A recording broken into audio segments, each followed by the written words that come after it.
Nós estamos no mês de setembro, que também é conhecido como Setembro em Flor, que é o mês de conscientização sobre os tumores ginecológicos. Para falar sobre esse assunto, hoje nós recebemos aqui no estúdio a doutora Daniele Gobi, cirurgiã oncológica. Seja muito bem-vinda, doutora. Obrigada, Poliana. Já quero saber de você quais são os tipos de câncer ginecológico que nós temos hoje. Os tipos de câncer ginecológico que a gente foca em abordar nesse mês são os cânceres de útero, colo de útero, ovário, vulva e vagina. Uhum. E como eles se manifestam, assim, os sintomas, os primeiros sinais?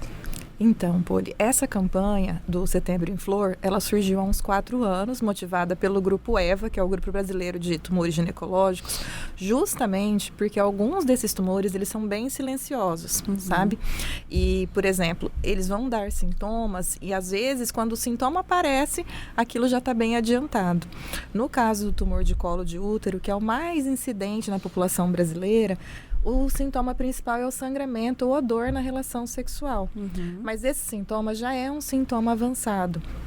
E esse tumor pode ser potencialmente prevenível com a vacina de HPV e a coleta do preventivo todos os anos, o famoso CCO.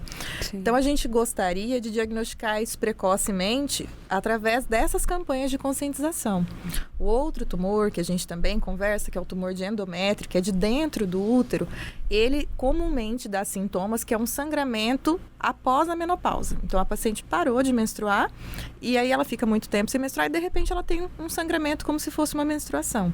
O que deve motivar que ela vá ao médico. Às vezes essas pacientes têm esse sangramento, ignoram, né? Porque ele pode ser único e depois quando a gente vai descobrir, esse tumor já está avançado. O tumor de ovário, ele é assintomático. Então a gente acaba descobrindo, em geral, avançado, porque a gente não tem um programa de rastreio, porque ele pode surgir em pequenos intervalos, né? E são sintomas inespecíficos. Então, é por isso que a gente pede que a mulher vá à consulta de rotina, porque às vezes ela ainda não está sentindo nada, mas a gente já pode se adiantar com algumas coisas. O outro câncer? De vulva e vagina, vulva que e geralmente vagina. São feridas na região vaginal ou na região genital como um todo, geralmente claras, né? Que a mulher percebe ao olhar ali aquela região, mas o ginecologista também percebe no exame que a gente faz de rotina. Esse é um tipo mais raro, assim? É um que tipo a gente mais fala raro. Menos, né? O câncer de vulva e vagina é um tipo mais raro. Ele parece os tumores de pele, né? Eles têm origem parecida com os tumores de pele. E graças a Deus são tumores mais raros. Os mais comuns, colo de útero, endométrio e, por último, o ovário. Ah, sim. Esse da vulva que você falou, ele tem alguma coisa a ver com a relação sexual ou não? Sim, os tumores de vulva e colo de útero, eles têm muita relação com o vírus do HPV. E é o que eu sempre converso no consultório, Poli. Não é por relação sexual, é por contato sexual. Então, muitas vezes a paciente acredita que é pelo ato sexual completo. E às vezes só o contato com a genitália infectada já faz uma infecção pelo vírus do HPV, né? Nós, mulheres, temos um fator ainda mais agravante, que o nosso órgão genital, ele é interno. Então, ele é o ambiente propício para esse vírus se desenvolver. O que acontece menos nos nossos parceiros sexuais. Porque como o órgão genital do homem é externo, em contato com o ar ambiente, esse vírus acaba morrendo muitas vezes no homem. Então, o parceiro é assintomático, é um portador assintomático do vírus, a gente não consegue ver nada, né? Mas isso não quer dizer que ele não esteja transmitindo. Sim, e com relação, você trouxe alguns sintomas que já no estado mais avançado. Existem alguns sinais ali de início que a mulher pode ficar um pouquinho mais atenta? Alguma coceira, alguma coisa ali que ela já pode ligar o sinalzinho ali de alerta para procurar um ginecologista? São vários tipos de tumores, né? Para o câncer de vulva e vagina, em geral, lesões de pele que você não tinha antes, com aspecto descamativo, né? E às vezes coça um pouquinho. Isso pode te levar ao ginecologista. E no caso do câncer de colo uterino, por exemplo, o termo que a gente usa popular é o corrimento, né? Aquela secreção vaginal anormal, com um cheiro anormal, que mesmo tratada, ela não melhora. Você vai no ginecologista, trata e não melhora. Ou alterações iniciais no CCO, no Papa Nicolau. Sim. E, doutora, com relação ao tratamento, o que a gente tem hoje, né, de mais novo, né, que ajuda nesse tratamento e quais são os desafios também para a medicina também, né, na cura desses tipos de tumores? Olha, esse ano foi um ano de muito avanço, né, pro câncer ginecológico. É com muita felicidade que eu venho dar essa notícia aqui. A gente teve a agregação de novas terapias para o câncer de colo de útero, a imunoterapia vai entrar aí no nosso arsenal, né? Bacana. E a cirurgia robótica. O que acontece? São cirurgias mais específicas, mais preservadoras de função, e a imunoterapia é um tratamento mais específico para aquela célula, com menos sintomas, efeitos colaterais. Então, a gente vem tendo a cada vez, e nesse ano de 2024, que a gente tem o segundo robô na cidade de Cuiabá, a gente já tem 2 hospitais oferecendo isso, a gente consegue oferecer um tratamento mais específico e menos agressivo para essas pacientes. Que no caso, a cirurgia robótica, ela coloca o paciente numa situação assim mais confortável, assim, de dor e também com pós mais tranquilo? Sim, Poli, porque a cirurgia robótica, pensa, é como se o cirurgião enxergasse com 15 vezes de aumento. Nossa. E em vez de 2 braços, a gente passa a ter 4 braços, né?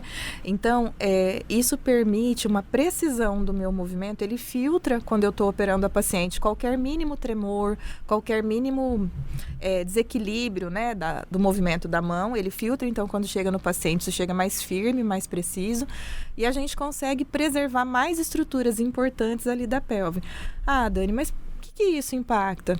A inervação da pelve é onde vai segurar o xixi, é onde vai segurar o esfíncter que a gente tem do reto e do ânus, da continência fecal, é onde vai ter os pequenos nervos que a gente vai ter sensações na relação sexual posteriormente. E a gente tem que pensar, que é o que a gente mais discute nos congressos hoje, que essa paciente vai viver e vai viver muitos anos. Antes a gente não tinha isso na oncologia. E hoje a gente já tem pacientes com 20 anos de tratada. Sim. E aí, como é que vai ser a vida dela depois? Ela vai continuar casada? Ela vai casar de novo? Ela vai querer correr uma maratona? Ela vai virar triatleta, né? Ela vai querer viajar o mundo inteiro? A gente precisa da qualidade de vida. Sim. Então, é nisso que a gente tem pensado desde agora. Como é que essa mulher vai viver e viver bem?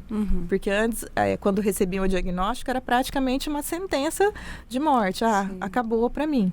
E hoje, na consulta de 1 ano, a gente já vê a paciente forte aí, doutora. Pra onde que a gente vai? O que a gente vai fazer? E isso é muito legal. Existe possibilidade desses tumores voltarem depois de uma cirurgia, depois de tratar, sim, doutora? Sempre existe, né? A gente não tem uma efetiva cura em alguns estágios mais adiantados, mas a gente vive com controle de doença. Nos estágios iniciais, a cura ela chega perto de 90%. É por isso que a gente vem aqui conversar com vocês para falar, pessoal, vem fazer exame, né? Sim. Para a gente poder fazer esse diagnóstico precoce, que é o que a gente gostaria. Mas quando a gente fala de um tumor avançado, a gente vai viver com a doença estável, que a gente fala que virou uma doença crônica, como a diabetes, a pressão alta, né? É isso que a gente geralmente conversa com as pacientes. Tem uma faixa etária, assim, de mulheres que são mais atingidas, que tem mais incidência desses tipos de câncer? Sim. No câncer de ovário, que é esse mais silencioso, ele é bimodal. Então, ele pega mulheres entre 20 e 30 anos e depois Jovens. lá aos 60, né? O endométrio, geralmente, é aquela após a menopausa, entre 55 e 60. E o do colo do útero são as mulheres mais jovens. Sério? Entre 35 e 45 anos. Nossa. Depende do início da vida sexual, de que idade foi esse início da vida sexual e da imunização para o HPV. Isso impacta, assim, na fertilidade dessas mulheres que são jovens, né? Muitas vezes querem ser mães. Impacta, Poli, porque hoje em dia, com a mulher no mercado de trabalho, ocupando cada vez posições mais altas dentro de empresa, as gestações ficaram mais tardias, né? Então, a gente vê muitas colegas, cada vez ficou mais próximo, a gente tem 1 ou 2 amigas que já estão congelando óvulos, que já estão pensando nessa questão da fertilidade, mas no sentido de adiar. E aí vem um tumor e muda todos os planos, né? A gente tenta, de certa maneira, balancear o peso dessa decisão decisão de ser mãe e do tratamento oncológico. Em geral, é possível fazer tratamentos que conciliem essas duas vontades da mulher, de ficar bem, de ficar saudável e de ter o sonho de ser mãe. Nós temos já alguns casos, né, de pacientes que trataram conosco e que conseguiram engravidar depois. Mas tudo é um projeto. Aí a gente vai ter que... O desejo de ser mãe, ele vai deixar de ser um sonho, vai ter que virar um projeto, né? Quando, como que a gente vai fazer, como que a gente vai organizar para que isso aconteça dentro do tratamento oncológico. Sim, sim. A questão, hoje você até citou aí sobre a questão do preventivo, como é importante, né?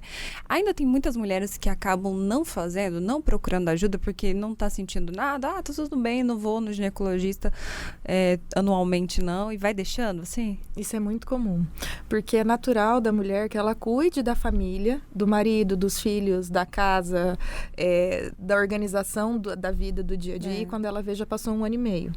Eu não fiz preventivo esse ano, eu fiz agora, eu não fiz. E agora o que a gente vê pós-pandemia é que muita gente se confundiu no tempo, né? Eu fui em 2020, eu fui em 2021, e quando vê, tem 3 anos que não colheu preventivo.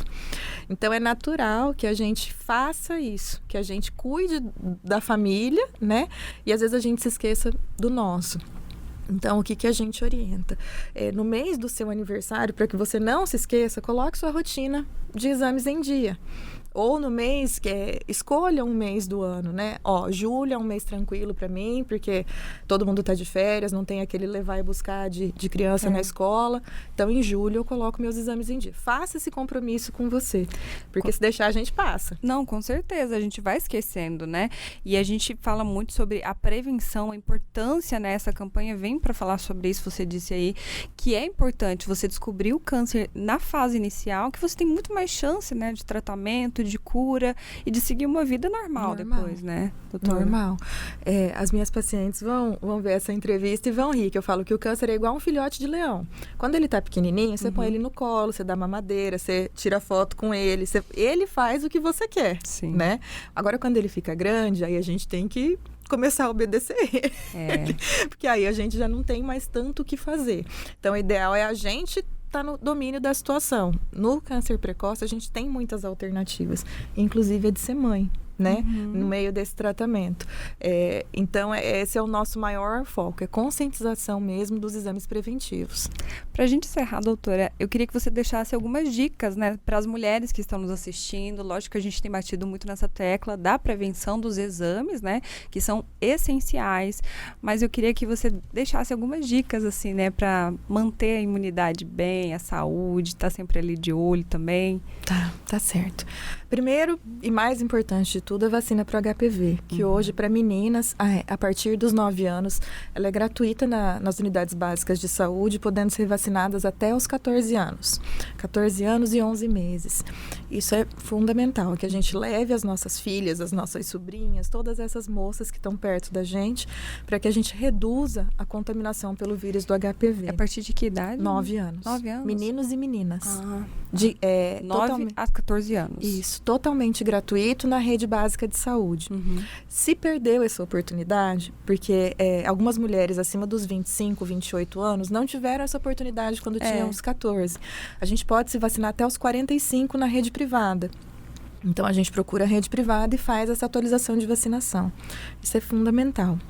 Outra coisa, atividade física. Acima de 4 minutos de atividade física diária, de exercício físico moderado, a gente já tem uma prevenção de câncer. Então, falar que não tem tempo, né? 4 minutos, a gente já começa a reduzir 15%. 15% da chance de ter câncer. E manter esses exames em dia. Ainda mais se você tem um parente de primeiro grau com histórico de câncer ginecológico. Parente de primeiro grau, mãe, irmãs e filhas. Aí é super importante que a gente olhe para isso com mais cuidado, né? E manter os exames de rotina em dia. Principalmente o preventivo do colo do útero, né? E a rotina ginecológica em geral. Fazer todos os exames certinho. Não deixar de procurar o seu médico, né? Isso é muito importante. E a qualquer sintoma, não deixar isso para depois, né? Antes da gente atender uma consulta rápida, que a gente entende que tá tudo bem e que aquilo é um sintoma que às vezes não expressa a gravidade. Quantas vezes no consultório uma paciente já veio por uma coceira na mama? A doutora, tá coçando a mama. Será que tem importância? E a lesão estava em outra mama. né? Então, às vezes é um sintoma que não tem uma gravidade, mas te leva ao consultório. E parece bobo ali, um sintoma bobo, simples, né? Valorize os seus sintomas. Por mais que você seja uma consulta breve, que assim, não vai ser, não é grande coisa. Nada é um sintoma bobo nessa questão de câncer ginecológico. É importante estar de olho mesmo, né? Sim. Com certeza. Doutora, muito obrigada, viu, por compartilhar com a gente essas informações tão importantes e reforçar, né, sobre essa campanha, que é muito importante. O mês está acabando, mas assim, você tem o ano inteiro para se cuidar, né? É só uma chamada, né? Com certeza. Muito obrigada. Imagina. Tchau, tchau. Se você gostou da nossa entrevista, deixa o seu comentário aí pra gente, compartilhe também nas suas redes sociais.